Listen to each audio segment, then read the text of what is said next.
오늘로써 서양 철학사 69강을 맞이하고 있는데, 오늘 대체적으로 가능하면은 중세 철학을 끝내도록 하겠습니다. 그러면 70강부터 근세 철학에 들어가는데, 사실은 철학이라고 하는 것은 서양 철학은 고대 철학과 중세 철학이 없어도 됩니다. 진정한 서양 철학사의 출발은 근세 철학부터가 철학입니다. 그리고 오늘날 우리에게 영향을 주는 것도 사실은 전부가 근세 철학이죠. 우리 일제시대 때 보통 데칸쇼 그랬는데, 데칸쇼라는 게 데카르트, 칸트, 쇼펜하우어를 해서 그 당시 그 대학 젊은이들이 사각모자 쓴 학생들이 전부 버스간에서 토론을 하는 게 데칸쇼였다. 요새는 버스간에서 젊은이들이 그런 추상적인 명제를 놓고 토론하는 걸 볼 수가 없어요. 참 비극적인 현실이지만 또 내 책은 잘 팔리고 있기 때문에 요즘 젊은이들은 우리 감각으로는 또 잘 판단이 안 된다. 뭔가 또 새로운 관심이 있겠죠. 근데 중세가 뭔 빌어먹을 중세라고 내가 이렇게 죽으라고 강의를 하고 있겠냐. 이거 토마스 아퀴나스 골치 아파해가지고. 근데 하여튼 토마스 아퀴나스를 우리가 지난번에 얘기를 했으니까 몇 마디만 하고 넘어갑시다. 이 토마스 아퀴나스 골치 아파요. 이 골치 아파.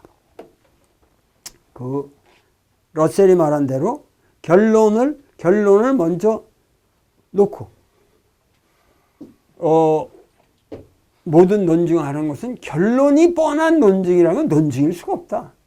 그거는 그럴듯한 persuasion, 설득에 불과한 거다. 권유, exhortation, 권유에 불과한 것이다. 그건 논증도 아니고 그건 발견도 아니다. 그런데 결국은 뻔한 결론이라는 게 뭐겠어요? 그것은 새로운 것의 발견이 아니라 결국 궁극적으로 교회의 권위, 즉 뭐냐면 신앙의 우위라고. 결국 이성의 빛에 대한 은총의 빛이 더 궁극적인 것이라고 하는 전제가 있지만, 그 과정에서 이 토마스 아퀴나스의 특징은 이성과 신앙을 상충되는 것으로 설정하지 않는다는 거죠. 상충되는 것을 설정하지 않는다는 거예요. 그래서 이성과 신앙을 다 포괄하자. 근데 전체적으로 보면은 이 사람은 논증적이었기 때문에 토마스 아퀴나스에게는 주지주의가 있습니다. 주지주의. 한마디로 해서 지성의 우위가 있다고, 이 사람은.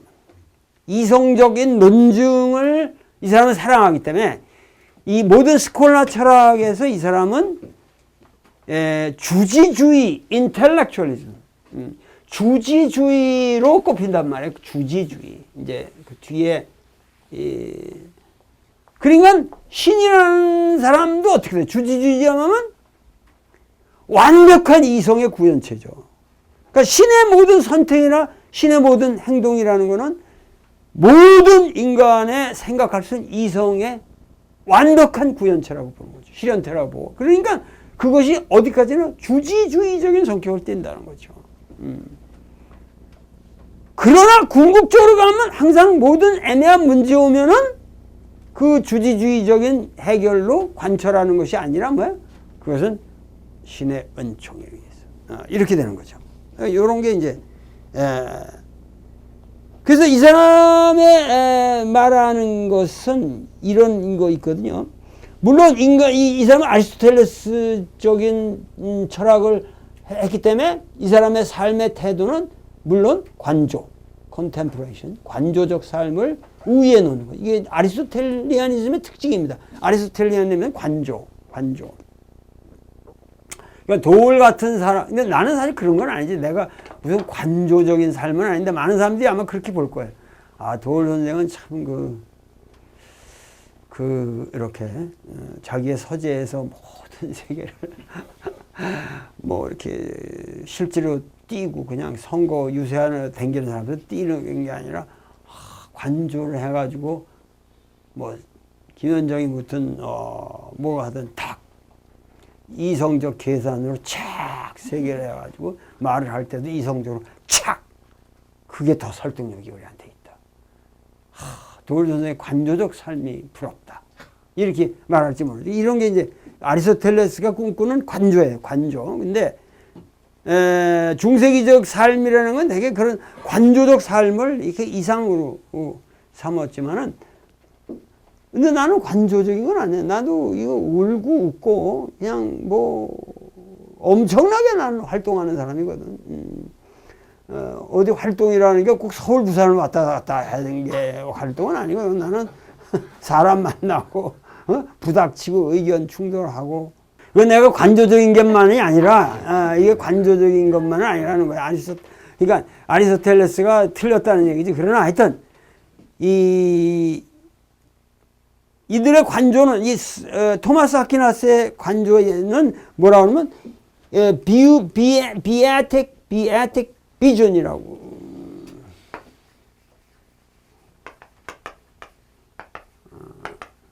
이 아주 그 최상의 아름다운 비전이라고 하는 것은 신을 만나는 거라는 거예요. 이 사람. 직접 그 사람의 이 관조라고 하는 게 말이에요. 그의 영혼이 직접 신과 만난다. 신과 만난다. 그러면 신을 만난다는 건 뭐예요? 직접 신을 본다는 거예요. To see God. 신을 보는. To see God is to love Him. 이런 게 중세기. 신을 만난다는 게 뭐냐? 이게 진짜 막 웃기는 거지. 하늘에 올라와서 어떻게 털이 잔뜩, 수염이 잔뜩 다는 할아버지를 만나는 거지 뭔지 모르겠지만, 하여튼 신을 본다는 것은 신을 사랑한다. 이거 예수쟁이들은 감동을 받겠죠, 이 말씀에. 우리는 신을 사랑하지 않고서는 신의 형상에 대한 직관적이거나 관조적인 통찰을 할 수가 없기 때문이다. 인간의 최고선이자 인간 삶의 목적인 신은 인간을 축복받은 존재로 격상시키고, 신의 축복은 언제나 그 복자에게 최상의 행복을 안겨다 준다. 뭐 이런 복잡한 얘기 할 게 없고, 하여튼 그 토마스 아퀴나스에게 있어서는 그 이성이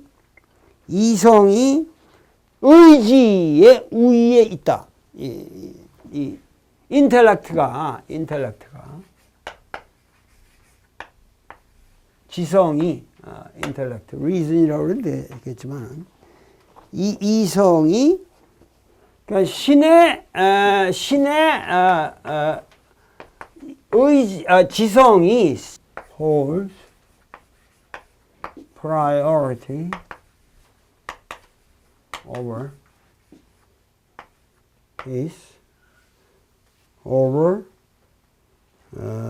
his will. 의지라는 말, 여기 인텔렉트라는 말이 나오죠. 이게 굉장히 중요한 말이에요. 이게. 그러니까 신의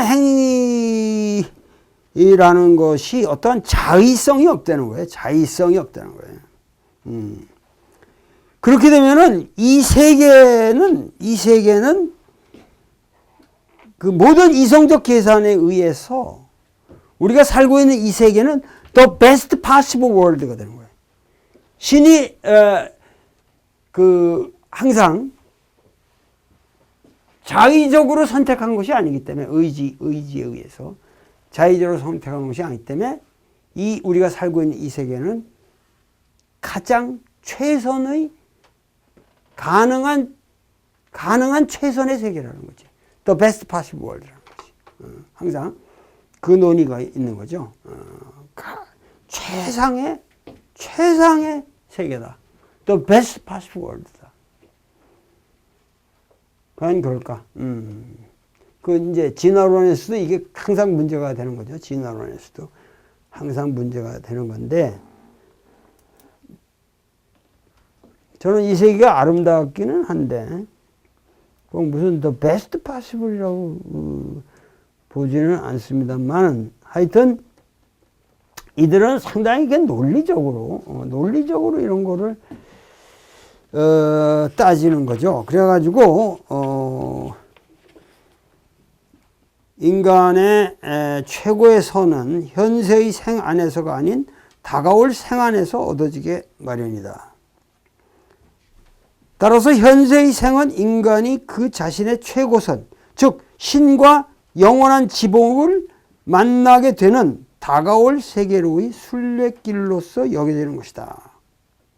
그래야 인간의 삶이라는 것은 자연의 세계로부터 은총의 세계로, 결핍에서 충족으로, 그리고 불완전성에서 완전성으로 나아가는 여정인 것이다. 즉 이 말은 무슨 얘기냐면은 중세 철학에 있어서는 이 인간의 삶을 그대로 긍정하지를 못한다는 거지.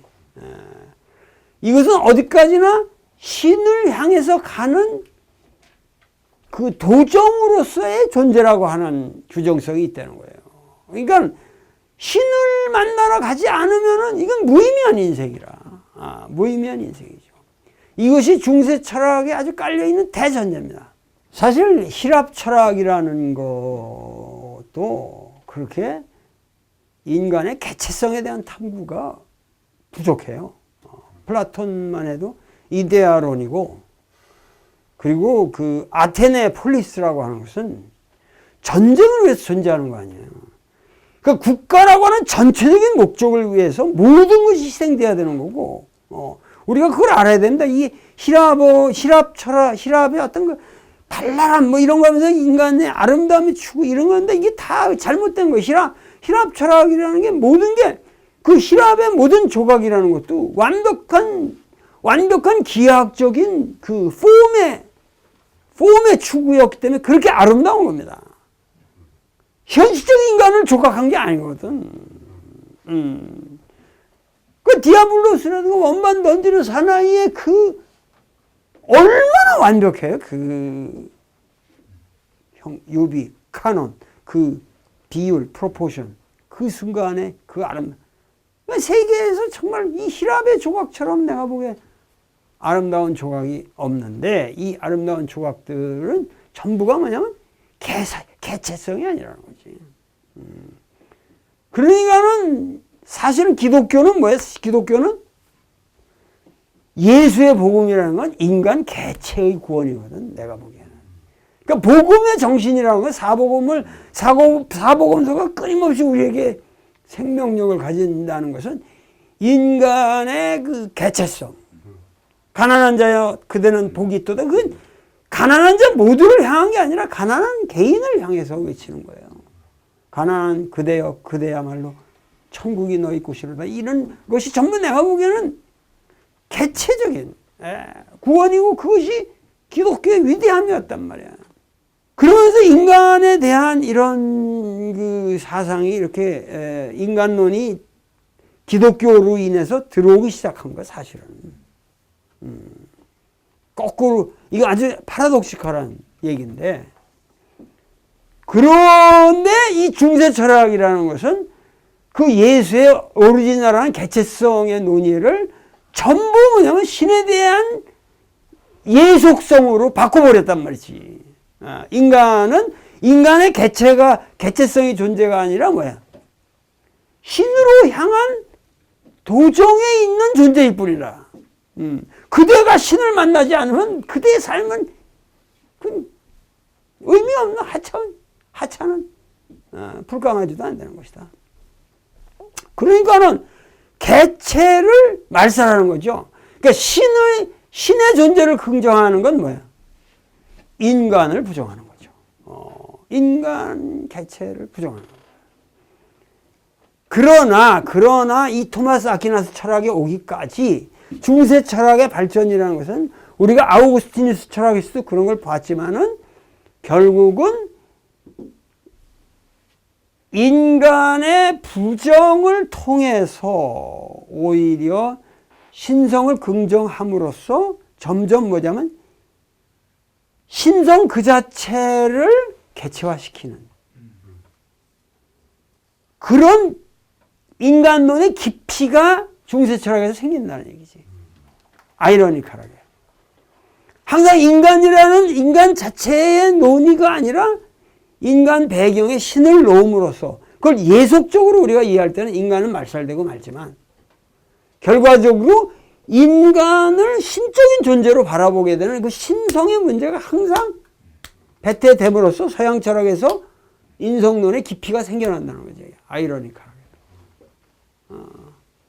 그러니까 이러한 그런 인간론에 대해서 오리지널한 인간의 개체성을 회복하고자 하는 논의가 바로 유명론이라는 얘기죠. 중세기에 있어서 유명론의 등장이라고 하는 것은 오리지널한 예수가 말했던 인간은 이게 인간이다. 인간 보편자 큰 노민하다 그건. 그건 노민하다 그건. 인간 보편자 속에 인간의 김철수, 김복자, 김인의 이런 인간 개체가 사라질 수 없다. 인간이라는 보편자 속에 인간 개별자가 그러니까 인간을 그 개별자를 보려는 이 노력 이게 이제 노미널리즘이다. 이 노미널리즘의 출발이 존 둔스 스코투스라는 사람이라는 얘기죠. 존 둔스 스코투스.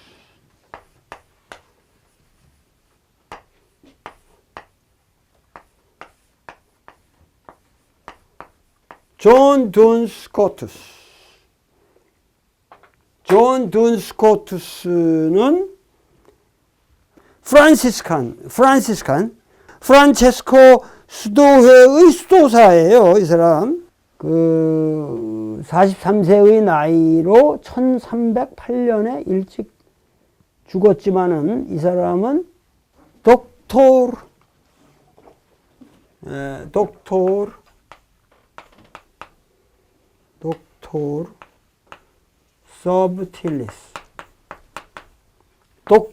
서브틸리스 아주 명민한 이렇게 지혜로운 박사 이런 칭호를 받았는데 존 스코투스는 하나부터 열까지 토마스 아퀴나스에 반대하는 거야.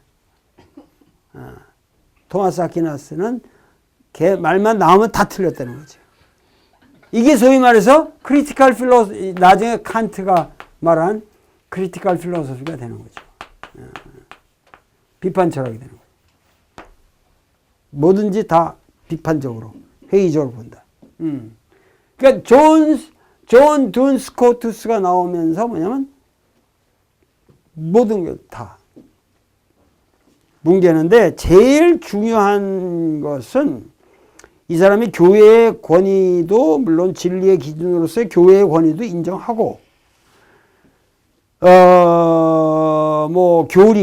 기독교 교리는 신성 불가침의 것이라는 것도 인정하고 이런 기본적인 자세는 변하지 않아요. 그리고 철학은 신학의 영역에 손을 뻗칠 수 없다. 이건 일종의 그 신학적인 것을 예를 들면 삼위일체라든가 수육이라든가 창조라든가 그 영원 불멸이라든가 신의 존재에 대한 믿음이라든가 이런 것들은 그거는 철학의 영역에서 벗어난다. 이런 식으로 해서 역시 신부는 신부인데 단지 뭐냐면은 이제 개체성을 강조한다는 거지. 그러니까는 개개의 대상의 특수한 성질만이 이것이 실제 하는 것이다라는 이 개별자들의 그 우위를 이 사람은 주장을 하게 되는 거예요. 그러니까 우리가 보편자라고 하는 것은 신의 마음 속에서는 사물에 앞서 존재하고 보편자라는 게 그리고 사물에서는 그 보편자는 사물 속에 내재하고 인간의 마음 속에서는 보편자라는 건 뭐예요? 사물 후에 압스트랙트 해가지고 나무들을 다 개별자를 나무를 보고 난 다음에 거기서 나무라는 보편자가 생겨난다. 이제 이런 것이었는데, 이런 논의가 있는데, 개별자만이 실제한다는 논의를 철저하게 밀고 나가는 거죠. 이것이 이제 결국은 이제 유명론 쪽으로 나아가게 되는 건데, 가장 중요한 것은 지성에 대한 이걸 바꾼다는 거예요. 토마스 아퀴나스에 있어서는 인텔렉트가 우위를 범한 거 아니에요. 근데 이거는 인텔렉트는 아무것도 아니야. 신이라는 건 인텔렉트가 없다. 이성을 초월하는 게 신적인 존재인데, 신이라는 건 뭐야? 조건린 대로 하는 존재다 이거예요. 의지. 그러니까 이 세계, 오늘날 이 세계라는 건 베스트 파시블 월드가 아니라 이성적으로 계산해서 제일 좋은 세계를 만드는 게 아니라 그냥 우연 신이 꼴리는 대로, 신은 조꼴리는 대로 행동하는 게 그게 다 완벽한 거다.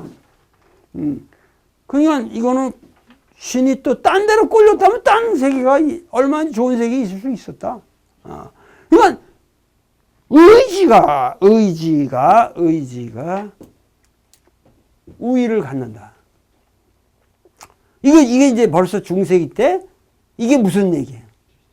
이게 바로 헤겔과 쇼펜하우어의 논의가 나중에 현대에 와서 재현되는 거예요. 헤겔은 뭐예요? 그거는 완전히 토마스 아퀴나스죠. 현대판 토마스 아퀴나스예요. 쇼펜하우어가 둔 스코트스라는 얘기죠. 의지의 편이다. 그 유명한 얘기 있죠. 헤겔이 얘기하는 게 뭐지? 이성적인 것은 합리적인 것이고, 뭐 합리적인 것이 이성적인 그런 것들가 이 토마스 아퀴나스적인 얘기란 말이에요. 모든 게 이성주의적으로 다 이성주의적인 그런 세계를 구성하고 모든 거 저기 하는데 쇼펜하우어하고 세상이 뭐 이렇게 이성적으로 그렇게 네 변칙법적 법칙에 대해서 착착착 진행되는 거 아니야. 막스가 깨지는 게 그런 거 아니야 지금. 막스는 완전히 헤겔리안이에요. 그건. 헤겔식으로 착착착착 이성적으로 다 세계가 해서 공산사회가 도래하리라. 그런 꿈이라는 게 그냥 한 세계 속여먹고 이제 끝이라. 누가 그거 믿어요 지금. 근데 중세기가 그런 거잖아요. 다 그렇게 속여먹은 거라고 세상. 인간이란 존재는 하나님을 만나기 위해서 사는 존재고 하나님을 만날 그 순간에 너의 모든 가능성이 존재로서의 가능성이 발현되는 것이다. 그리고 너는 보편자가 된다. 뭐 이런 식의 논의라 철학적으로 말하면. 그러니까 이게 이렇게 해서 결국은 됐는데 둔 스코투스는 항상 이걸 볼룬탈리즘이라고 그래. 인텔렉추얼리즘에 대해서 이 인텔렉트의 우위를 가는 인텔렉투알리즘인데 이 위를 강조하는 것을 볼룬탈리즘이라고 합니다. 영어로. 볼룬탈리즘. 응? 볼룬탈리즘. 이걸 주의주의죠. 주지주의에 대해서 주의주의. 의지를 그러니까 완전히 창조라는 건 우연적 창조가 되는 거예요. 이 세계의 창조는 우연적 창조예요. 이 둔 스코투스의 제자가 그 유명한 윌리엄 업 오캄이라는 사람이죠. 윌리엄 업 오캄. 그야말로 우리의 가장 위대한 중세 스콜라 철학의 논쟁에 있어 가장 위대한 사람이죠. 이 사람은 윌리엄 오캄이라는 거 왜 업이라고 그러냐면 윌리엄 이 오캄이라는 게 지명이기 때문에 그래요. 지명. 오캄 지역에 잉글랜드의 서레이 카운티의 오캄에서 태어났는데 이 사람도 프란시스칸입니다. 이 사람을 뭐라고 불렀냐면 Doctor Invincibilis. 이 라틴어는 이게 쉬워 이렇게 인빈시블 아니니까. 이건 뭐야? 당해낼 수 없는 박사다 그거야. 무적 박사다. 논쟁에 들어가면 이 사람한테 당해낼 수가 없어요. 그 당시. 그리고 이 사람을 venerable inceptor.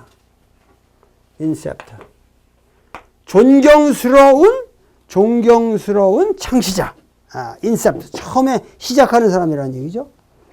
윌리엄 오브 오컴의 사상이 사실은 중세 철학의 종점이죠. 종점. 이 사람을 근세 철학의 아버지로 놓지 않는 이유가 사실은 근세 철학의 아버지로도 데카르트 앞에 놓을 수 있는데 이 사람은 역시 그 프란체스칸 수도에 들어가서 스코투스의 제자로서 이렇게 컸고 중세기적인 인물이었기 때문에 역시 중세기의 마지막 인물로서 우리가 윌리엄 오브 오컴을 치는 거예요.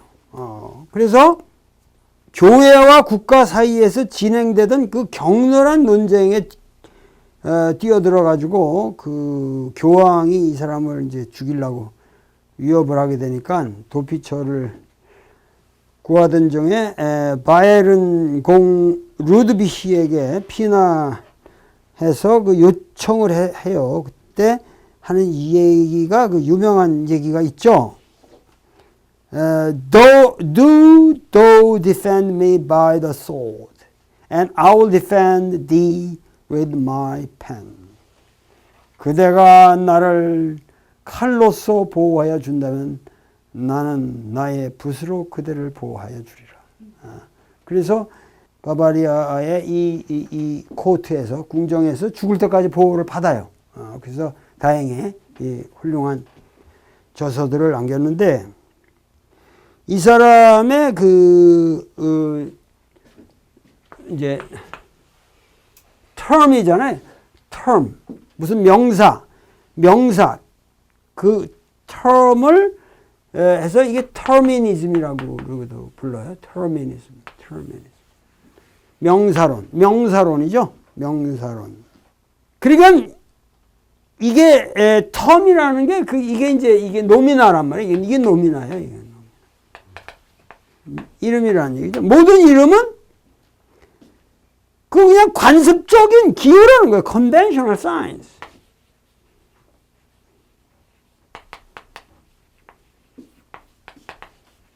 conventional signs지. 그러니까 이게 하나의 컨벤셔널한 관습, 컨벤션에 의한 모든 게 약속 체계죠. 이런 거 다 이게 이게 무슨 진리겠어 이게. 인간들이 다 관습적으로 만든 사인이라는 거지. 나무가 무슨 진리야? 얼어빠질 보편자가 어디 나무가 존재하는 거냐 말이야. 개별적인 나무들이 있는 거죠. 그러니까 그렇게 되면은 이 오캄의 그 세계에서는 보편자라는 게 존재해야 안 존재? 존재할 수가 없죠. 고로 과학적 법칙도 존재할 수가 없게 됩니다. 극단적으로. 왜냐하면 과학적 법칙이라는 건 뭐야? 과학적 현상에 대한 이름들 아니에요.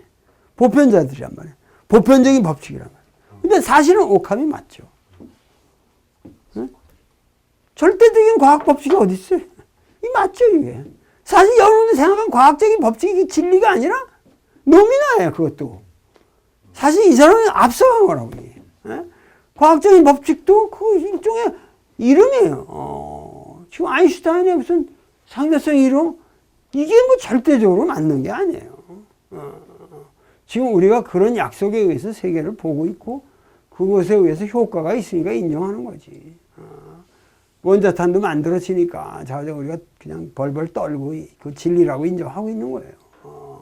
근데 그건 이름이야. 그러니까는 식물학자가 예를 들면 식물학자가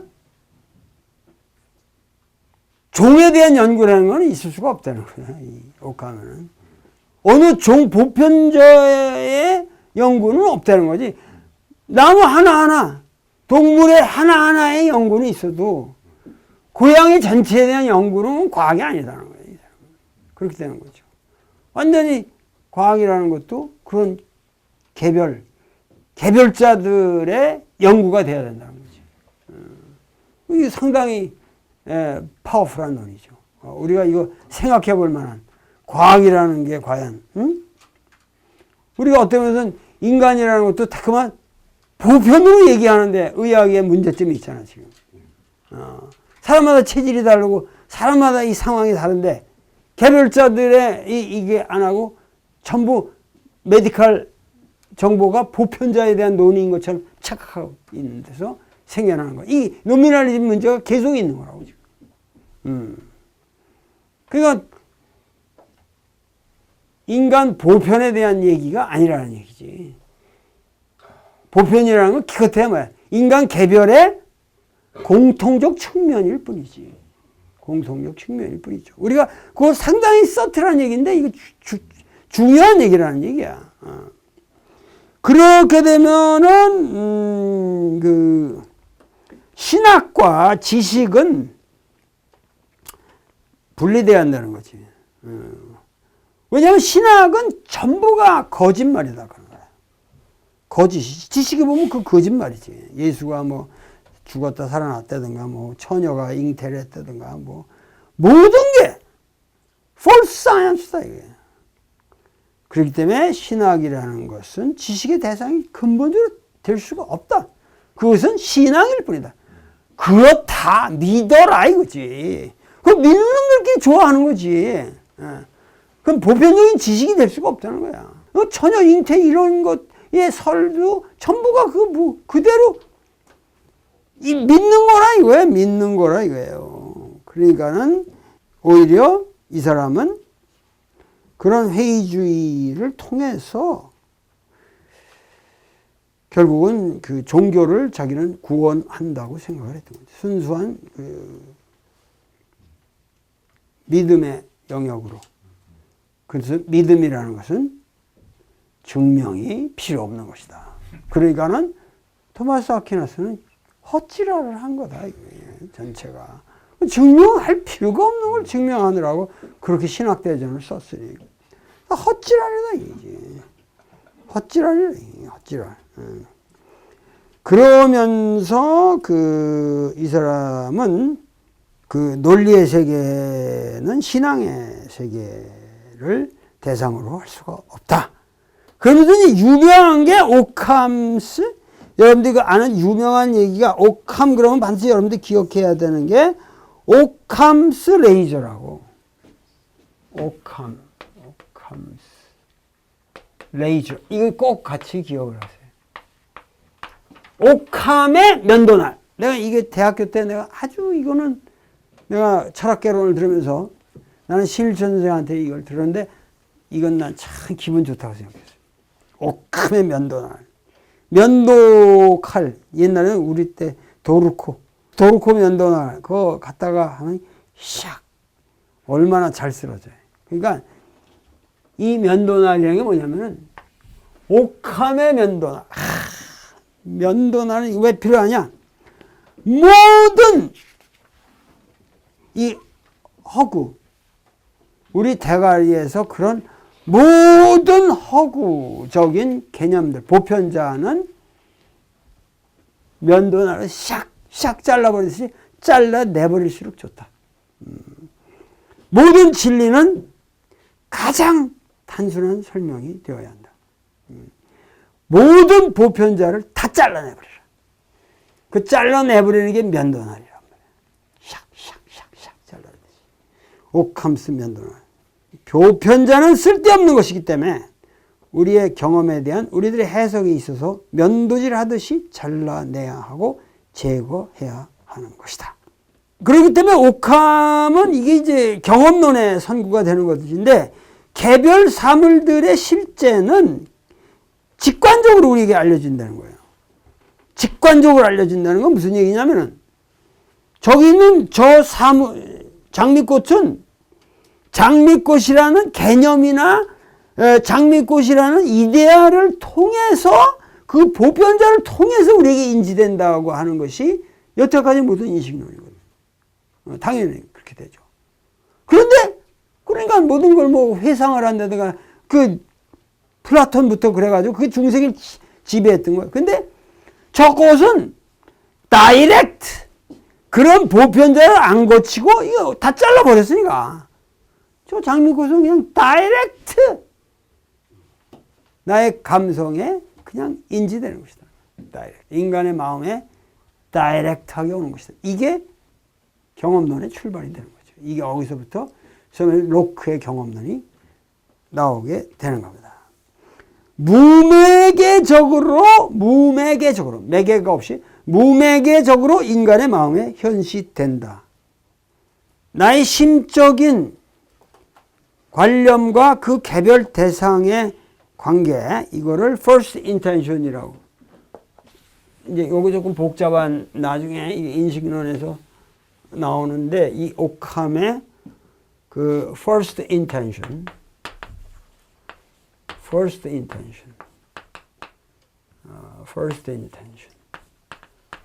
이라는 게 있습니다. first intention. 나무의 그 개별 대상과 나의 심적인 관념의 직접적 관계를 이걸 first intention이라고 그러고 또 second intention이라는 게 있습니다. second intention은 뭐냐면은 제2지향이라고 하는 것은 그 내 머릿속에 있는 어떠한 그런 그가 개별적인 나무로 인해서 그 생겨난 내 사물 속의 관념이죠. 관념. 그건 인정하는 거지. 내 사물 속의 관념. 그러니까 그 관념이 바깥에 내 머리 바깥에 실제한다는 게 보편 실제론이란 말이야. 근데 머릿속에 있는 관념으로서의 보편자란 말보다도 그런 관념은 인정을 하네. 추상적인 관념들이 이러한 관념을 제2지향이라고 부르는 거예요. 제2지향이라고. 그러니까 제1지향은 리얼리스틱한 사이언스, 실제적 과학이라고 그러고 제2지향을 이성적 과학이라고 그랬단 말이에요. Real science, rational science. 그러니까 real science는 무매개적으로 개별적 사물들을 연구하는 거죠. 실제적 과학은. 근데 이성적 과학은 직접적인 감각 경험이 없이 여러 가지 추상적 관념들 가운데서 그 관계들을 체계화하고 기술하는 그런 추상적 개념들을 다루게 되는 거죠. 그러니까 이런 게 이제 나중에 과학적 법칙이라든가 이런 것도 제2 관념이 되는 거죠. 갈릴레오의 발견이라든가 이런 것들은 이제 머릿속에서 그 제2 second intention에 속하는 거라는 얘기지. 추상적인 관념들 사이의 관계 이런 걸 가지고 이런 거. 그러니까 뭐 아인슈타인의 법칙의 발견 이런 게 되면 second intention이 되는 거고. 이 first intention은 이제 뭐 생물학 같은 것들 그런 개별 자들의 연구가 되겠죠. 그렇게 해서 하여튼 윌리엄 오브 오캄은 위대한 사람이죠. 레디컬한. 그리고 오캄에 의해서 중세는 파산된다. 끝나게 되는 거죠. 완전한 붕괴, disintegration. Final disintegration of Middle Ages. 가 되는 거예요. 이 사람에 의해서 완전하게 끝나버리는 거예요, 이게. 그 다음에 우리가 마지막으로 하는 사람들이 니콜라스 오브 쿠사. 이 사람이 상당히 니콜라스 오브 쿠사. 쿠사의 니콜라스라고 해서 이거를 니콜라우스 쿠자누스라고 우리는 보통 하는 니콜라우스 쿠자누스인데 1401년에서부터 이제 400년 되죠. 1464년. 아주 그 마지막 인물이라고 볼 수가 있겠습니다. 근데 이 사람 철학은 내가 보기에 그 오캄의 철학처럼 그 심플하지는 않아요. 심플하지 않고 뭐라 그럴까 그 자기 나름대로 유명론과 그 이전의 그 스콜라 철학을 뭐 통합한다고 하는 헛지랄을 한 거예요. 헛지랄을 한 거예요. 그러니까 이 헛지랄 때문에 완전히 스콜라 철학이 final disintegration 마지막으로 붕괴되는 거죠. 헛지랄이기 때문에. 그렇게 생각하시면 되겠는데 이 사람의 뭐 네거티브 시올로지 이런 재미난 말이 있어요. 네거티브 시올로지라는 신이라고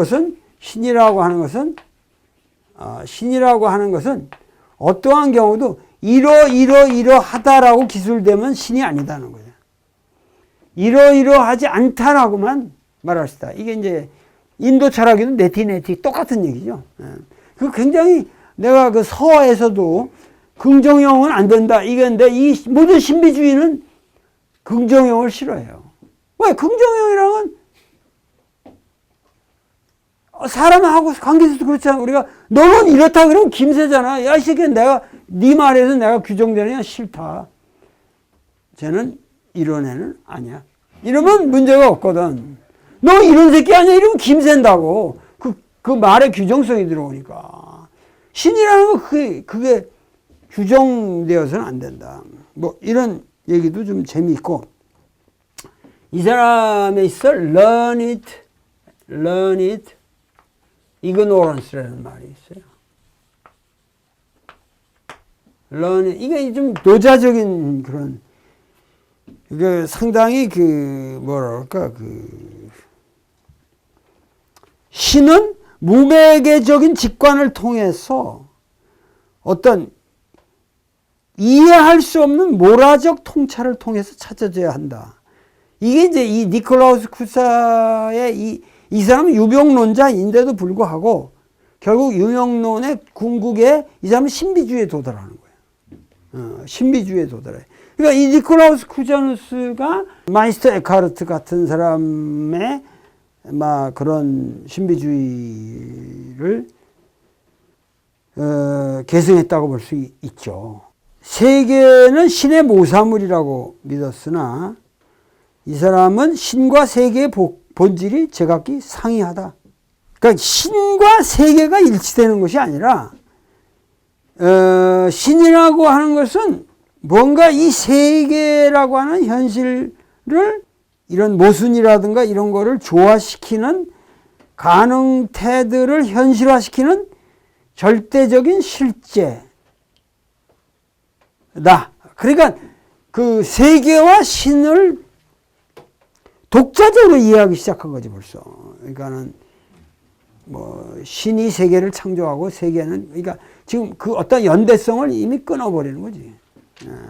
그리고 신이라는 것은 이 세계의 어떤 모순을 조화하려는 어떠한 특수한 존재. 우리도 되게 그렇게 생각하지 않습니까? 지금 우리가 생각하는 게 되게 이런 방식이죠. 이 세계는 세계로 우리가 인정하면서 이 세계에 대해서 신을 어떻게 설정할 것이냐 이런 거 가잖아요. 그러니까 그런 식의 사유가 니콜라우스 쿠자누스에서는 있다는 것이죠. 그래서 learned ignorance라는 이런 개념을 끄집어낸단 말이지. 단순한 무지가 아니라 모든 것을 다 알고 있는 무지. 모든 것을 다 알고 있는 무지를 통해서만이 신을 만날 수 있다. 노자적인 성격이 좀 있죠. 인간의 지식은 실제적 사물들 그 자체라기보다는 사물들에 대한 관념들에 기초하고 있는 것이다. 어떤 사람이 실제 세계를 인식할 수 있는 것은 오로지 이들 관념들에 대한 인식, 비실제에 대한 인식을 통해서 뿐이다.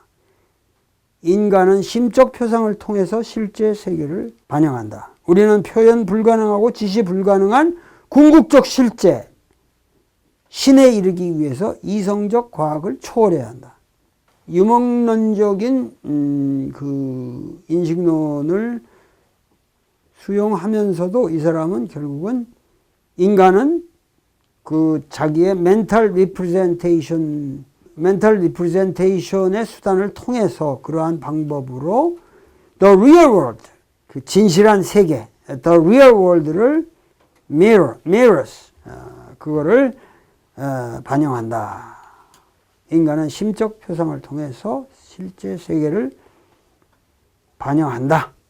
그런 과학의 유일한 참 지식은 내적 관념 세계로 되어 있다고 주장하였다. 그러한 관념들이 비록 외부 세계의 개별적인 사물들을 표시하는 기호구시를 한다 할지라도 그럼에도 불구하고 그 관념들은 그것들이 표상하는 개별적인 대상들과는 다른 것이다. 더욱이 이러한 관념들은 오직 마음속에서나 존재하는 것이다. 결과적으로 오캄의 명사론적 유명론은 지식이 외적 대상에 관계되어 있다고 가정한 데서 잘못을 범한 것이다. 왜냐하면 마음은 자체 내에 함유되어 있는 것, 즉 추측이나 표상과 같은 그 자신의 관념들, 한마디로 개별 사물이 아닌 그것들에 대한 인상만을 인식하기 때문이다. 따라서 인간의 지식은 실제적 사물 자체라기보다는 사물들에 대한 관념들에 기초하고 있는 것이다. 그래서 이제 하여튼 그 유명론이 갖고 있는 그런 직관주의적 그 이런 것에 여러 가지 뭔가 그 인간의 마인드라고 하는 것에 더 복잡한 구조를 이 사람은 말하려고 그런 것 같고, 그러면서 결국은 중세기를 통합하려는 철학을 만들었고 신학과 결국 지식을 이런 그 무지라고 하는 개념을 통해서 통합해 보려고 그랬으나 이게 이미 헛지랄이라는 얘기지.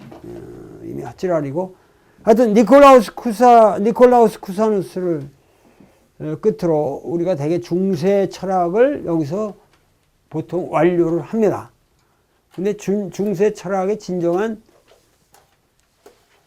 종료는 윌리엄 오브 오캄을 기억해 주시고, 윌리엄 오브 오캄이 위대한 것은 그 논리의 철저함, 그리고 그것이 근대의 모든 경험론적 사유, 실증주의적 사유, 개별과학적 사유, 이 모든 근대성을 이 프란체스카 수도의 신부님이 열어놓았다.